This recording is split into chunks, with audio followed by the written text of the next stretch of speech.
இன்றைக்கி படம் பார்க்கலான்னு வெற்றி தேட்டருக்கு தான் போனோம். என்ன படம் ஓடுதுன்னே எங்களுக்கு தெரியாது.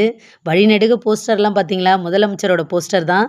நான் எப்போவுமே தேட்டருக்கு புக் பண்ணி தான் போவேன் டிஸ்ட்ரிக்ட் ஆப்பில். இன்றைக்கி திடீர்னு 2 மணிக்கு தான் படத்துக்கு போகலான்னு பிளான் பண்ணியிருந்தோம். அதனால் சரின்னு கிளம்பியாச்சு. பசங்கள்லாம் எல்லைக்கே போகணுன்னு ஆசைப்பட்டாங்க. சரி அதுக்கு போவோன்னு பார்த்தோம். டிக்கெட் கிடைக்கல. தனுஷ் நடித்த கரை படத்துக்கு தான் போனோம். 2:45க்கு தான் படம் ஆரம்பிக்கிறாங்க. படம் பார்த்தீங்கன்னா ஓகேவாக இருந்துச்சுங்க. சென்டிமெண்ட் சீன்லாம் சூப்பராக இருந்தது. மமிதா நல்லா நடிப்பாங்க. அவங்களுக்கு அந்தளவுக்கு இதில் ரோல் கொடுத்த மாதிரி தெரியல. இந்த படம் ஃபுல்லாகவே அவங்க ஒரு 4-5 சீனுக்கு தான் வந்தாங்க.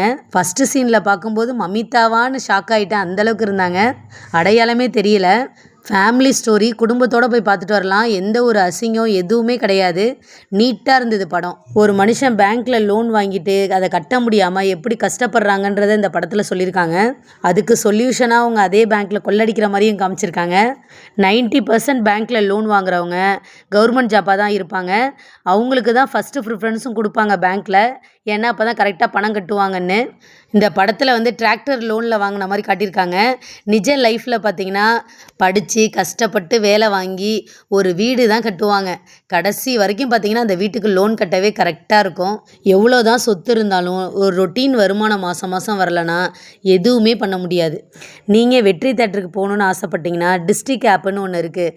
அதை டவுன்லோட் பண்ணிக்கிட்டு அதில் ஈவெண்ட், மியூசிக் எல்லாமே அதில் இருக்குது. நீங்கள் எந்த ப்ரோக்ராம் போகணுன்னு ஆசைப்பட்றீங்களோ அதை டச் பண்ணிங்கன்னா உங்களுக்கு சீட்ஸ்லாம் காட்டும்.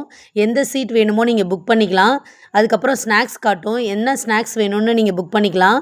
நான் மதிய டைம் போனதுனால சீட்லாம் ஃப்ரீயாக இருந்தது. கடைசி சீட்டில் உட்காந்து பார்த்தா படம் சூப்பராக இருக்கும் பார்க்குறதுக்கு. இதே நீங்கள் ஈவினிங்கில் போக முடியாது. ஈவினிங்கில் கண்டிப்பாக சீட்லாம் புக் ஆகிருக்கும். நமக்கு ஃப்ரண்ட்டு சீட்டு தான் கிடைக்கும். ஸ்நாக்ஸ் நீங்கள் புக் பண்ணிட்டீங்கன்னா உங்கள் சீட்டுக்கே எடுத்துகிட்டு வந்து கொடுப்பாங்க. நிறைய பேருக்கு இந்த ஆப் பற்றி தெரிஞ்சிருக்கும். நிறைய பேர் புக் பண்ணி தான் அங்கே வருவாங்க. நானே பார்த்துருக்கேன். சில பேருக்கு தெரியாமல் இருக்கலாம். அவங்க ப்ளே ஸ்டோரில் டவுன்லோட் பண்ணிக்கிங்க. ஈஸியாக இருக்கும் உங்களுக்கு வர்றதுக்கு. இன்றைக்கி அன்னையர் தினம். குழந்தையாக பிறந்து மழலையாக வளர்ந்து தாயாக மாறி பாட்டியாக அரவணைக்கும் அனைத்து அன்னைக்கும் அன்னையர் தின நல்வாழ்த்துக்கள். இனிமேல் தேட்டருக்குன்னு போனாலே மதிய டைமில் தான் போயிட்டு வரணும். ஈவினிங்லாம் போனால் நைட் ஆகிடுது. பிள்ளைங்கள்லாம் கூட்டிகிட்டு வரதுக்கு ரொம்ப கஷ்டமாக இருக்குது. வெற்றி தேட்டரு வந்ததுலேருந்து நான் வேறு தேட்டருக்கே போகிறதில்ல. இந்த தேட்டருக்கு மட்டும்தான் போகிறேன். இங்கே படம் பார்க்குறதுக்கும் சூப்பராக இருக்கும். ஸ்நாக்ஸ் ஐட்டம் ஃபுல்லாகவே நல்லாயிருக்கும். எஸ்பெஷலி வெண்ணிலா ஐஸ்கிரீம் அல்டிமேட்டாக இருக்கும். இந்த படத்துக்கு போகணுன்னா ஃபேமிலியாக போய் என்ஜாய் பண்ணிட்டு வாங்க. ஒரு 5:45 கிட்ட படமே முடிஞ்சிருச்சு. நாங்கள் 6:15 வீட்டுக்கே வந்துட்டோம். இந்த படத்தில் எனக்கு ஒரே ஒரு சீன் தான் பிடிக்கல. கடன் வாங்கின பேங்க்லேயே திருடி அடைச்ச மாதிரி காமிச்சிருக்காங்க. அது மாதிரி இல்லாமல் உழைச்சி சம்பாரித்து அடைச்ச மாதிரி காமிச்சிருந்துருக்கலாம். அப்படி காமிச்சிருந்தா நிறைய பேருக்கு மோட்டிவேஷனாக இருந்திருக்கும் இந்த படம்.